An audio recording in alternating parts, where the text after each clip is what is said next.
It's time for the Unscripted Push with DeVonnda Chantel and Ebony S. Bailey. Are you ready to live your best unscripted life? We're ready to jump right into the conversation. Hey everyone, and welcome to another episode of the Unscripted Push Podcast with myself, DeVonnda Chantel. And I'm Ebony S. Bailey. Now wait a second. I sent you a whole recording on how to say welcome. Welcome. I slowed it down too. I said, come. Welcome. I'm just a little country. I said, you be like, welcome. I am so country. You are. That's okay. Maybe when I move to Texas, I'll be a little bit. You think it's going to be better? You're just going to have on a, what they have on the little cowboy hat. Every time y'all see pictures on Facebook, it'll be a cowgirl hat. Oh, you think I wear the cowboy hat, don't you? And boots. Everywhere. Shorts. With the fan. We got to do the boots on the ground. Man, you know I'm not coordinated, so either you gonna do the boots part. Okay, we're going to learn it. Or the... Wait, Alicia going to teach us that as she woke up. Oh, okay. We're going to... Okay. Oh, we do our introduction. Oh, sorry. Unscripted Push Podcast. You got to push. You got to push. But when you push, you be... Don't judge me. Y'all know I ain't got no rhythm. At all. And that's the truth. It's not a lie. What we gonna talk about today, girl? So last time she made me cry. I don't feel like crying today. I'm gonna make you cry this time, okay? Okay, let me practice. Okay, I think I'm ready. We're gonna talk about we really did we really did last time talk about what was it? People pleasing? Yeah. I told you she made me cry. Like I had an epiphany. I really did. I talked to my therapist and I was like, listen, let me tell you what happened. And let me tell you what happened in the session. I said, I really found out where that came from. And we talked a little bit about it in one angle, but there are so many angles of people pleasing. So many angles. And sometimes you don't realize it happens because it affects even how you respond or show up in relationships, even some that you've had for a while. You hear something and then it skews the way you think. Absolutely. And we experienced a little bit of that. We had to have a come to Jesus talk with one another because of that. And we said, okay, when you're building something, sometimes people won't understand. And it's not for everybody outside to understand, but as long as you come to the person or whoever you're building with, then you get an understanding in that way and you figure out how you guys move in one another's life. And so we had to have don't be talking to me like, don't, we had to have a come to Jesus talk off camera. With each other. But I did realize, I was like, Ebony, you said you're working on your first chip. You have identified that it came from you not being able to get closure in a situation. And then I said, that showed up in multiple times. Like, that is how I realized I get attacked, is the not having the ability to have closure. Because if we have a conversation, I'm going to talk to you. And I'm going to make sure you understand how I feel. And if you can act like you don't, but I know that I've given you a very good case as to why I respond or I did or even in the closure side of it too, sometimes it's, I didn't know that bothered you. I didn't know that was a thing. I didn't know I should have. Oh, I'm so sorry. I didn't realize that when I did this one thing, it made you feel that way. I won't do that. Yeah. Yeah, and we did talk about people pleasing, and I didn't realize until we had our situation that I do deal with a form of people pleasing, as far as, I hold in my feelings worried about who it will affect, and that's a form of people pleasing. Instead of, okay, stop protecting everybody else. When you're feeling a certain type of way and it's eating you up on the inside, you need to talk to that person and learning where those things stem from. Because, when I was a child, a lot of things happen and we protect the other people because we don't want to have those conversations. And you have to learn that your story is your story. Regardless of how they feel about it, that's them. That's their perception of everything. But you can't let stuff eat you up on the inside and not have a conversation because you're trying to cover other people's feelings in the midst. And how I can say I've done that too. And I did that for years. I did that not in just my friendship relationships. I did that in my marriage. I did that even in communication with my family, with my parents. I did that because I was like, I don't know if I feel like, I don't even know what the response will be. Yes. So then if I say that, then especially for those of us that are analytical, we pull apart everything. Okay. So because we pull apart everything, if you deal with another analytical person and you say something and now they're dissecting what you said, you're like, well, are they really going to get what I meant? Or are they going to overthink it like I did and now it's going to be thought of a different way? And I was looking at Ebony because I was like, Ebony deals with it. I don't really deal with it. And I learned that, yes, you do. Like, she ain't got to do all that. I do. Because I do overthink. It's good that you realize. I was like, that's her. I don't deal with all that. I don't care what people think. I don't worry about what people think. But when it comes to the people I love, I realize I do. I'm very protective of their feelings, how they feel about things. And, I overthink situations. So, like, words will be said or something to be said. And I'm not you're more of an in the moment person, though, I think, so that you realize it in the moment. I think it takes me a while to kind of process the conversation. She got to go home and she like a slow cooker with emotion. Right.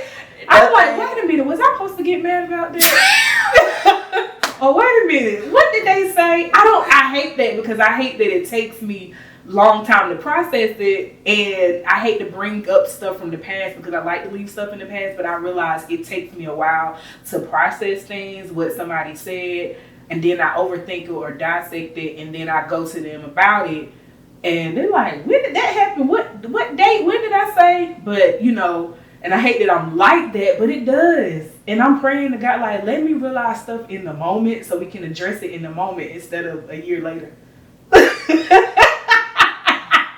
And I am in the moment because because of how I process stuff.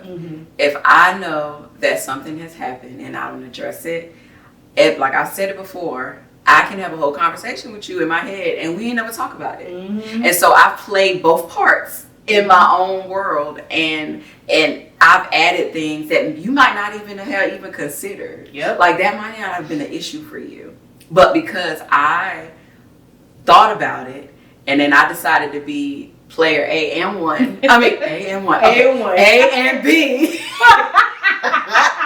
Don't do that, Crystal. Unscripted. Yes. Like I can be A and B or A1, whatever you want to be. I decided to be all the players in the game. We shopping for an apartment. You know how to do A1, A2. Okay, go ahead. Sorry. You said we're shopping for an apartment. I'm apartment. I'm gonna have a room. So they'll be like, look, I'm gonna have a room, girl. She said, and look, the way these prices set up, you might have a living room. I'm gonna try to have you a room, but we'll see. I don't know why they charging so much for apartments. If you're out there, you my husband, and you watching this, know that I need you to help me with this rent. So come on. Whoa. Oh, I just feel dead. Oh, so you watching? He may be watching the podcast. He may not be a subscriber yet, but he may be a viewer. Oh, that was the word. But I need you to subscribe to our YouTube. Woo, because we do have a lot of views, but I need more people to subscribe. Did I say that right? Because country. Subscribe. No, it's not a V. It's a B.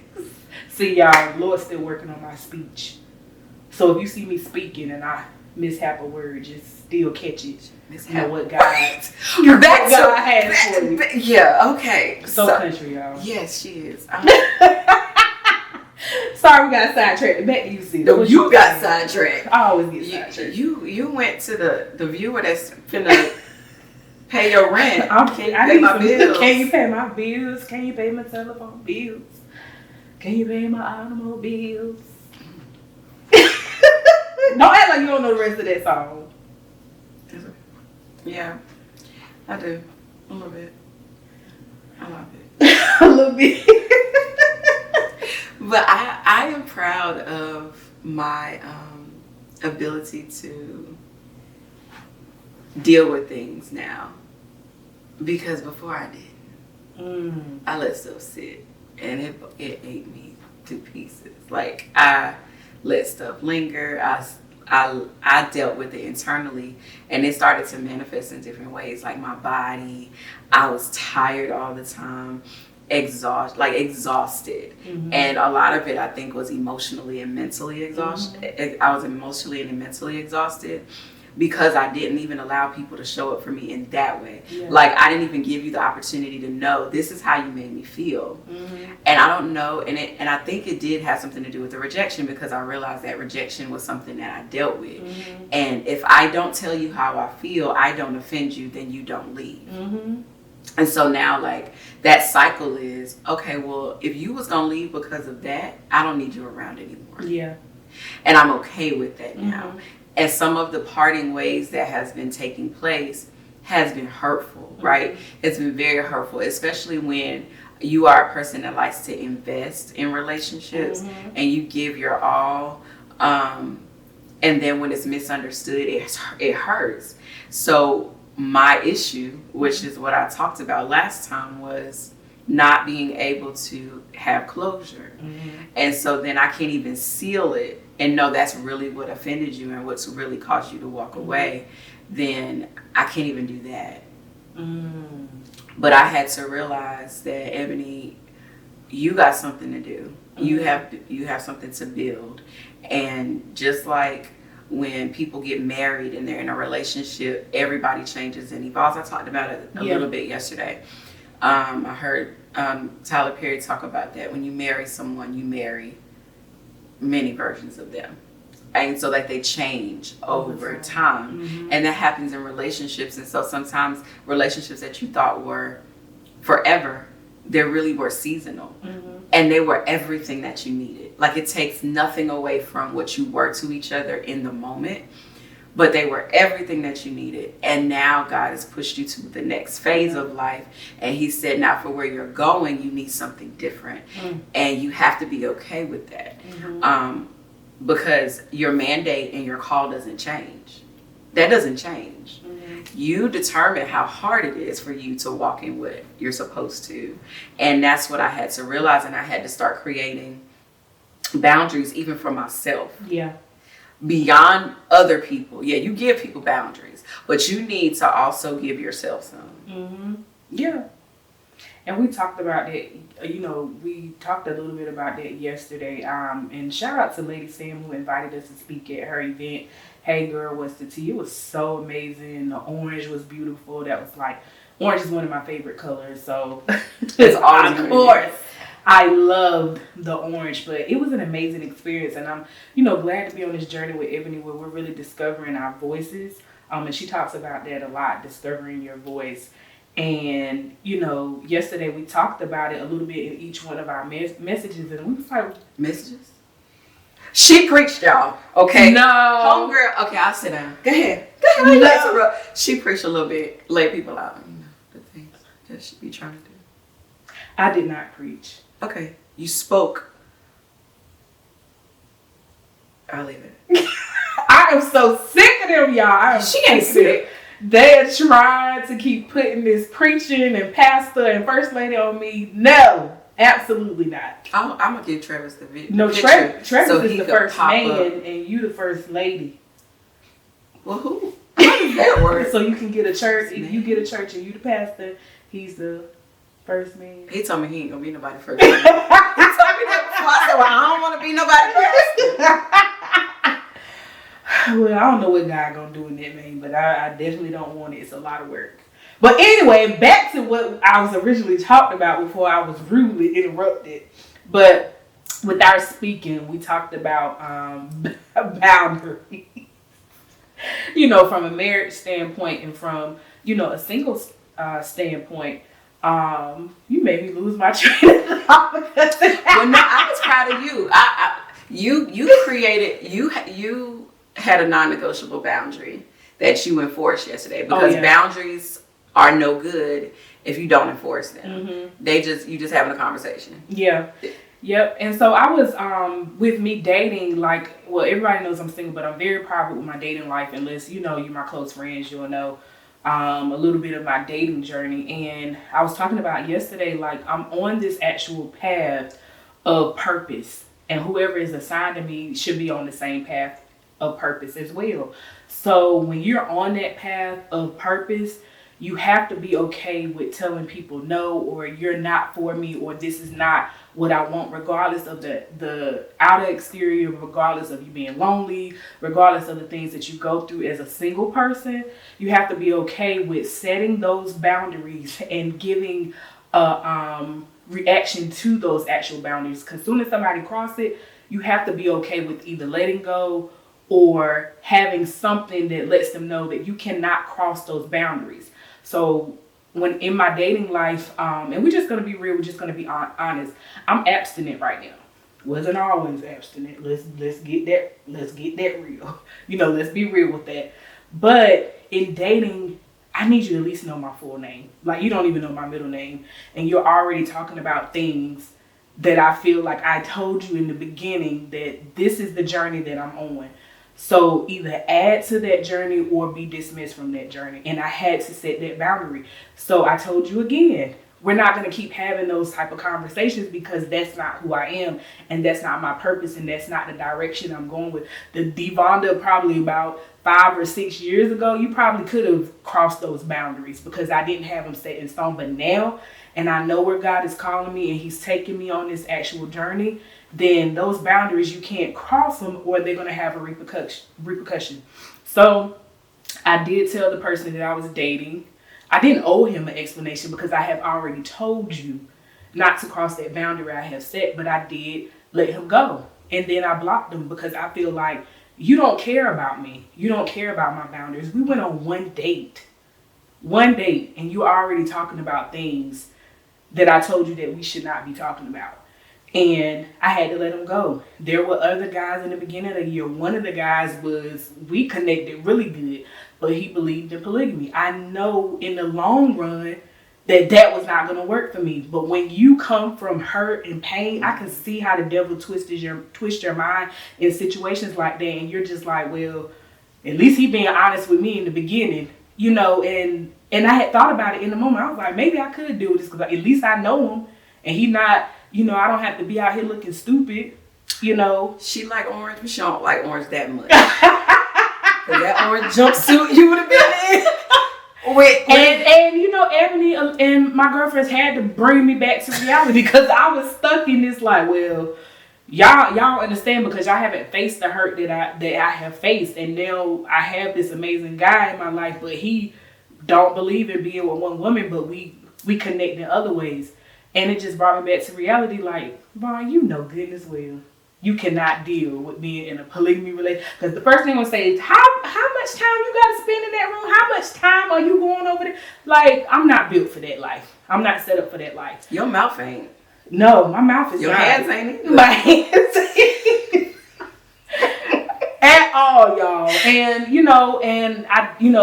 and I was dating another guy. So it's like, I'm just glad that God has allowed me to be strong in this journey, because it does get lonely. It does get where you want help or you want somebody to talk to. You want that companion to go on dates with and do different things and travel with. And I love my girlfriends, but sometimes you want that vacation where it's just you and your person, being able to live life together. But I don't want it at the expense of settling. I know so many people that have settled that they're trying to make things work because they have settled. And I'm 38 years old. I don't have any more time to be wasted on somebody. No offense to anybody else, but it's like, if I waited this long, I could wait on my person. And I could have been married last year. I could, he did propose in a text message. That's a whole nother story. We're not acknowledging We're not acknowledging that. But if I was one of those women that really wanted to be married, I could be married. But I know that God has a special person that can deal with me. And, I said all those things to say that you have to be okay with letting people go. You have to be okay with those boundaries that you set for people, you know, and if they cross them, they need to know that you can't play with me in that way, regardless of how it hurt or how much you're just like, man, I don't want to let this person go. But at what cost though? It's expensive. Yeah. And you're worth it. Like, that's the part that I think sometimes we get lost in building ourselves in a relationship, and we are a person outside of the relationship. I talked a little bit about that. Like, you hear the whole 50% come together, make a whole. No, you need to be a whole person before you go into any relationship. Because when you're not, all the things that you're lacking is a lot of times the stuff that you just haven't taken the time to invest in yourself. Like, if you know that there's an issue, if you know, for example, last year, I found out I was diagnosed with type 2 diabetes, right? And I could have totally ignored all of that. I could have said, I ain't getting ready to deal with that. I'm not going to change this. I'm not going to change that. I had to create in my head first, before I could even deal with it with anybody else outside, my kids, my husband, my family. I couldn't tell anybody else until I was okay with even hearing it in my own headspace. Because I had to get settled in me before I heard the opinions of other people. And that was a boundary that I created for even my family. Because I have some outspoken members in my family. And so there are times that I have to say, I can't talk about that right now. Or I need a moment. I need a moment. Or like, before I used to say I'm okay. Now I don't do that. Me neither. Now I say I need a moment. Or nope, I'm not, but I'm working on it. I'll be okay. Because before I would just go, yeah, I'm good. And then people like my sister would be like, no, you're not. Yeah, Crystal called you. She would stare me in my eyeballs. No, you're not. Or I could hear it in your voice. And that is the type of thing that I had to say, okay, Ebony, stop downplaying how you feel and what you're really going through. If you don't have the words to articulate it, then just say that. You know, and I had to create the boundary with, even when I'm processing something and I cannot take on what other people feel about what I am processing. Like, that's what I'm carrying. This is how I'm choosing to carry it. You may find an easier way for you to carry it, but for me, this is how I choose to carry it, and it's okay. And I understand that you would choose differently for me, but this is how I am. And it took a lot of growing up to be able to do that. People don't always agree with that. And it's okay. Yeah. And you have to be okay with people not agreeing with you. Because it's your life. Yeah, they ain't gonna agree with nothing. And then you have to realize that everybody thinks differently, you know, so, and I'm the type of person, I'm going to do what I want to do regardless, but sometimes the people you love can influence how you feel about certain things or change your direction and things. Because you love people and you value their opinion on different things, you have to realize that they don't always have the right answer. Correct. And they don't always have the insight to even to the know. Full story. Right. Yeah. So they don't know truly every piece. And so they're giving you their perspective from their vantage point, but they only see the side view. They don't have the full view. Yeah. And that's okay for you to hear what they say and say, no, I don't receive that. You do that. Yeah. You do that. I do that a lot. Like, you know, if I don't want something in my space or in my vicinity, like, I'll walk out. If I don't want to hear anything or something like that, or I don't want anything to get in my spirit, because my spirit is so sensitive to a lot of things, I don't let everything in my actual spirit. So if you're talking about something I don't really agree with, like if I'm at a conference or if I'm at something, because I deal a lot with marketplace because I'm in corporate. So sometimes they'll talk about things and I'm just like, they don't agree with my spirit. So I think the bathroom is calling me. Oh, I think the lobby is calling me. And you have to be okay with it. Or if someone is speaking to you, I have learned, and I do that in the moment, we're not going to discuss that, or I don't agree with that. Or if you're sitting in my space and you're downing somebody, or you're talking about somebody, or you're picking somebody apart, that's not who I am. So I'm not going to listen to that conversation. And I have been in situations where people, feel like they're attracted to, being my friend or being in my vicinity or going out and having lunch. And I have walked away from dinners. I have walked away from, I'm good on this. And I have walked away, and you have to be okay with walking away, because you're not the type of person that I want around me. And you have to be okay with that. So we said boundaries. So what is a boundary for you so you talked about dating. Mm-hmm. So there are boundaries that sometimes you let people cross a little bit. Mm-hmm. And then there are some non-negotiables. Mm-hmm. What would you consider a non-negotiable boundary? And I'll let you choose whether it's personal, relational, business. Like, what is a boundary that you're like, nope, if this happens, I can't do this. So dating, and being honest, if you immediately talk about sex in a dating, and we have not established a relationship, you don't even know my middle name, you don't know my aspirations, my dreams about what I want, that lets me know that you don't have what I want. Because if we're both traveling, I have to be okay that you know how to control your urges, control yourself. And I feel like men, that talk about that so soon don't have any type of self-control.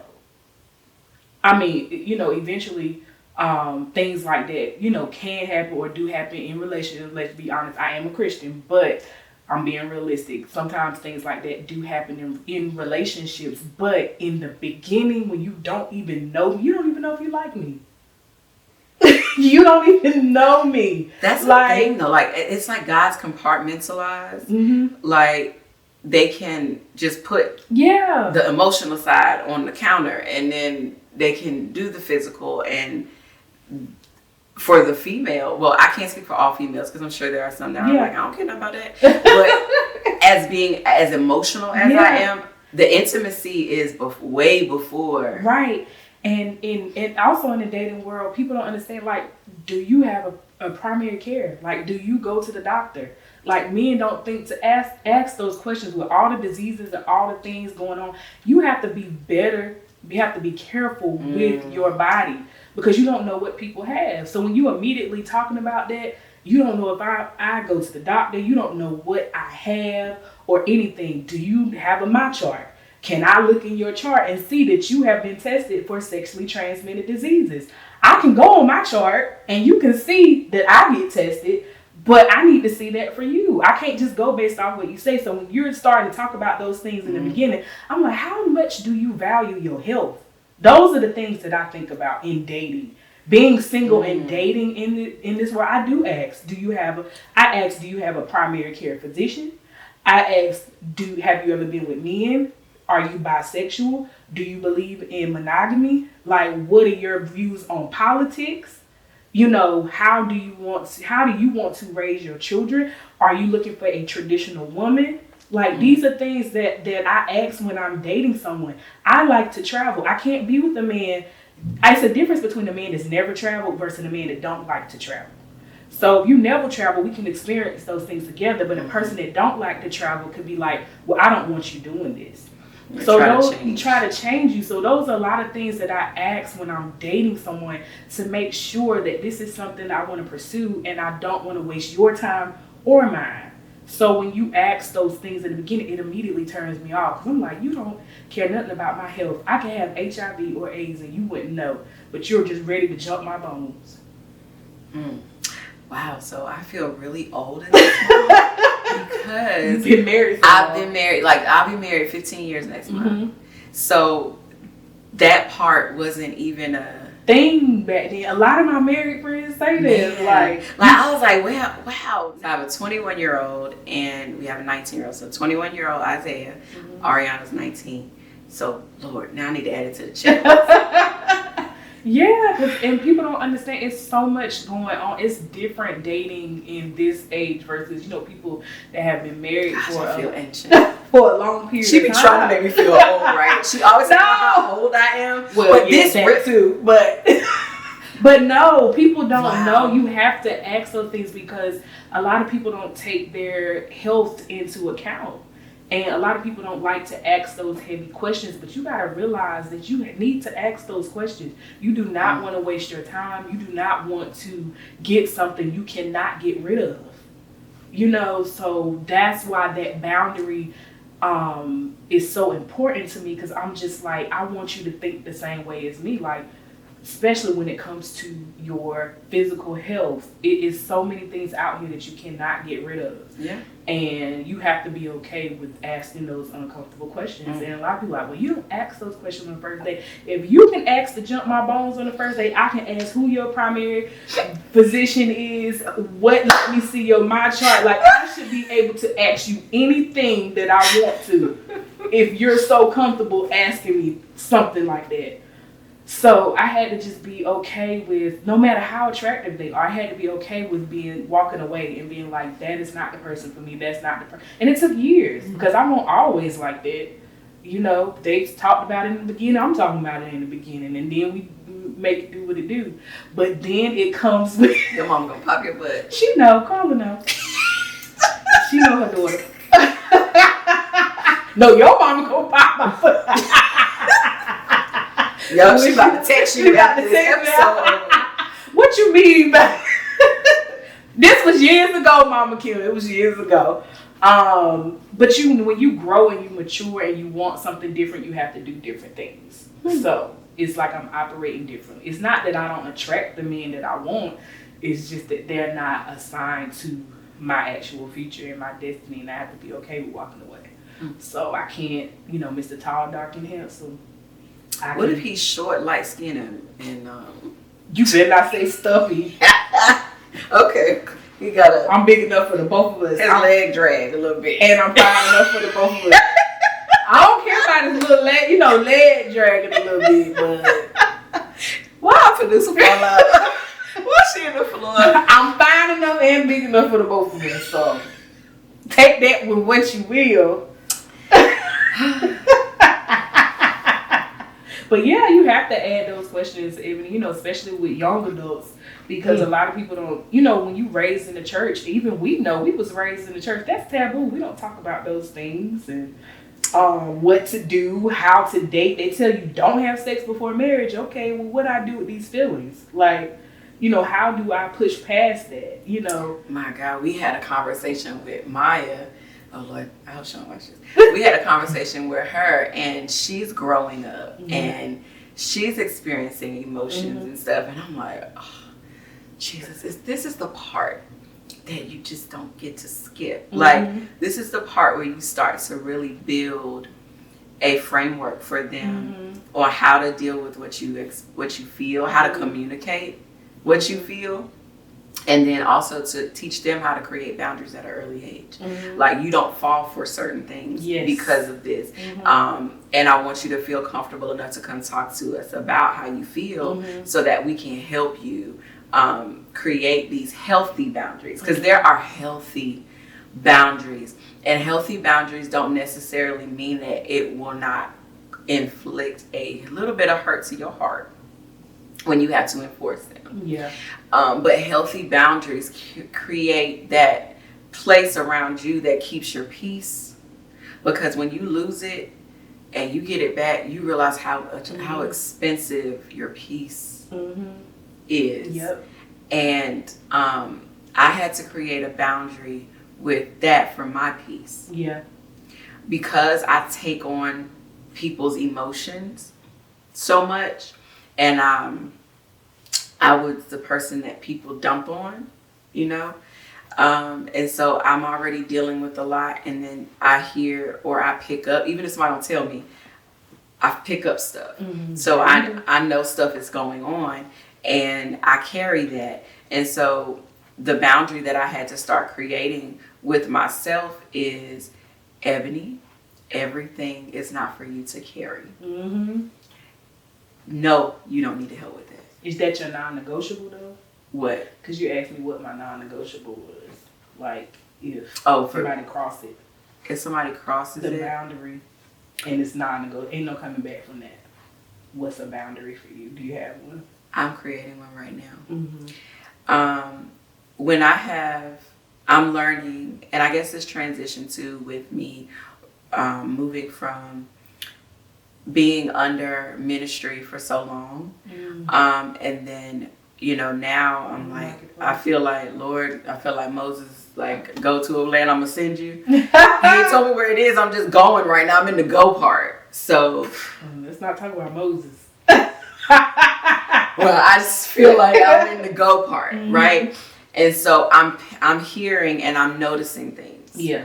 And so I'm learning that manipulation is a boundary that I have started to put in place when I start picking up on manipulation.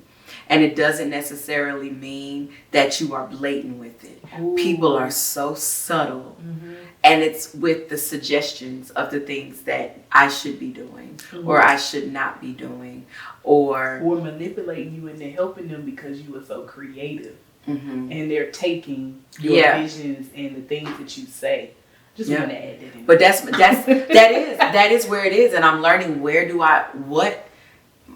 Ebony, what you carry is expensive. Mm-hmm. Where do you put those resources? Mm-hmm. My therapist said to me, I want you to know this. And I didn't even know she was like, when you were talking, I just kept hearing this scripture.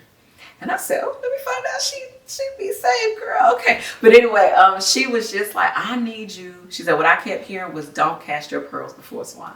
Oh. She said, I want you to know that you are a pearl.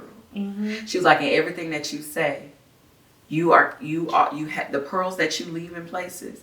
The places that you leave your pearls, they need to be worthy of that. Mm-hmm. And she was like, and I need you to remember that you are a pearl. Mm-hmm. You are the pearl. Yeah. And so I realized that I was giving away all of this to places and people. Yeah, because people are places in some. Yeah. But I was giving away all of that. And it wasn't being appreciated, and my pearl was just rolling down the street. Mm-hmm. Or they'd take it and execute your vision like it was there without giving you credit. But they can't do it because this DNA, this thumbprint is all mine. Mm-hmm. And I'm asking the Lord for discernment when it comes down to identifying that, because that's a spirit of manipulation. That's that whole spirit of Jezebel. Mm. Like, she was crafty, okay? She was crafty. Mm-hmm. And when you want something, I mean, they talk about women. You can get what you want. You use what you got. You know, all of that. But that's said jokingly. But it's a real thing. Mm-hmm. And people do that, and they'll use the manipulation to pull at your heartstrings if you're an emotional person. They'll use manipulation to invoke anger, because then it will flip you and you will do the things that, so manipulation can be used in many different ways. But I am learning that even people do it where maybe they don't like my friend, or they don't like my husband, but they want a relationship with me. Oh, no. Because if they don't like me, they can't have a relationship with you. Wait. Oh, I thought that's what you meant. But go ahead. Wait. No. Oh. If they don't like, what? That's what I got from it. What did you get? Oh, no, go ahead.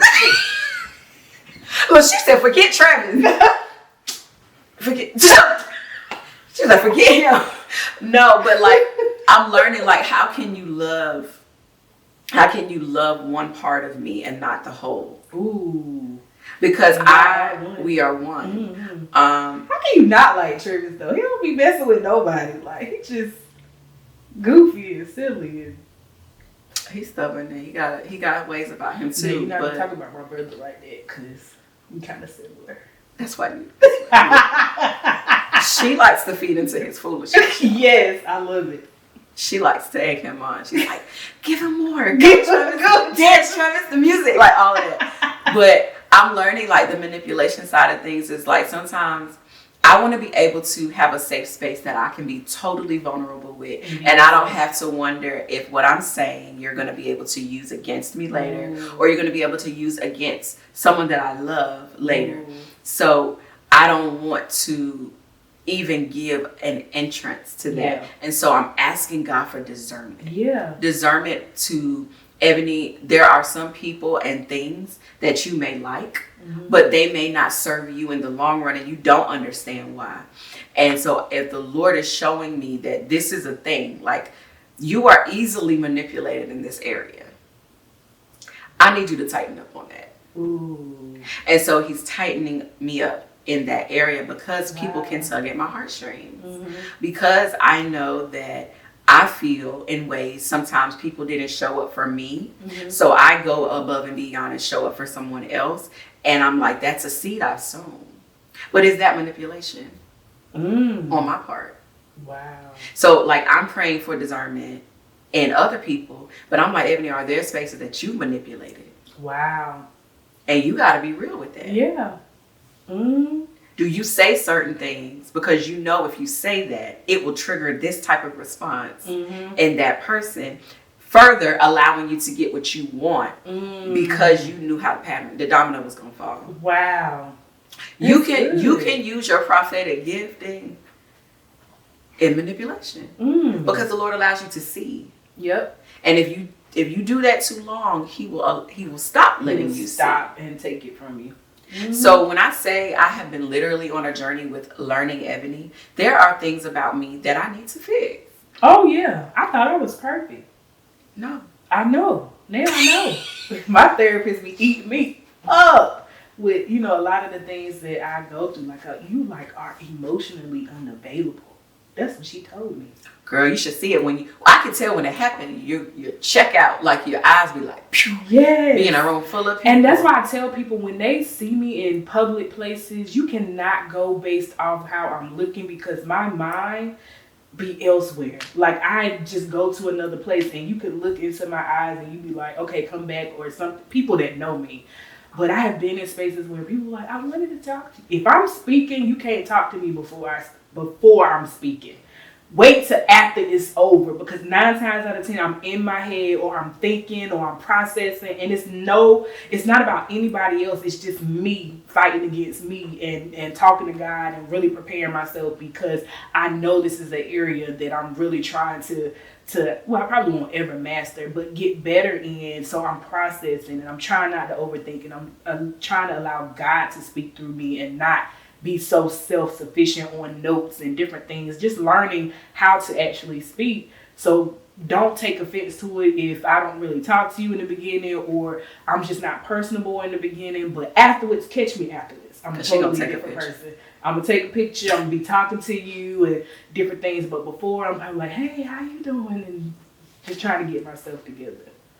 But I think for overall, that piece about, I listened to Darius Daniels. He's the one, he did a whole certain, like the Thrive he was doing on the Spirit of Jezebel. Yep.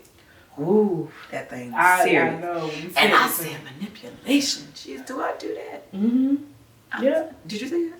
I was gonna punch you. Oh, I was just agreeing with you. Oh, but I don't know. You haven't did it to me that I know. Okay, I was gonna say I was about to hear that. But I'm just thinking the way you did. She abusive. But the way that so punching me in my gut is a love tap. It wasn't hard though. Did you do how you normally do it on camera and let finish talking? But you did. When you talk about manipulation, like you really do. Everybody has some type of form that you don't even think that is a form of manipulation because of the word. You shy away from, I know I'm not manipulative. And then things and situations come up and you're like, ooh, that was kind of manipulative because you know how she's going to react. Or I know my mom because I love her. So I know if I say something, how she's going to react to something that I have said. Or my best friend, or how she's going to react instead of just saying what I need. Yeah. You know, and that goes back into your character. And so when you start building yourself and you start determining, okay, I really want to work on me, because if I work on me and I get myself in a space, the people that are not comfortable with the evolution of who I am, they will leave. That will be a repellent. Yeah. And what you said earlier about, okay, you have to be okay with walking away. You have to also be okay with allowing people to walk away. And that sometimes is tough. But tough for who? Letting people walk away or okay. Yeah, I would let somebody walk away. I'm okay with people walking away from me. I really am. I don't know why I'm like that. I have to ask my therapist, like, why do I? Because you have them. We talked about this. She likes the machete. She is the what's that that game, the Fruit Ninja. Like he be out there. Yeah, that's. I be like, you get cut off. You get cut off. But what happened when you cut off TikTok? You were stressed out. If I really love you, I love TikTok. She was done. She was distraught. I was like, no, it's bad. Don't gotta worry about me. I learned my lesson. I ain't cutting off that.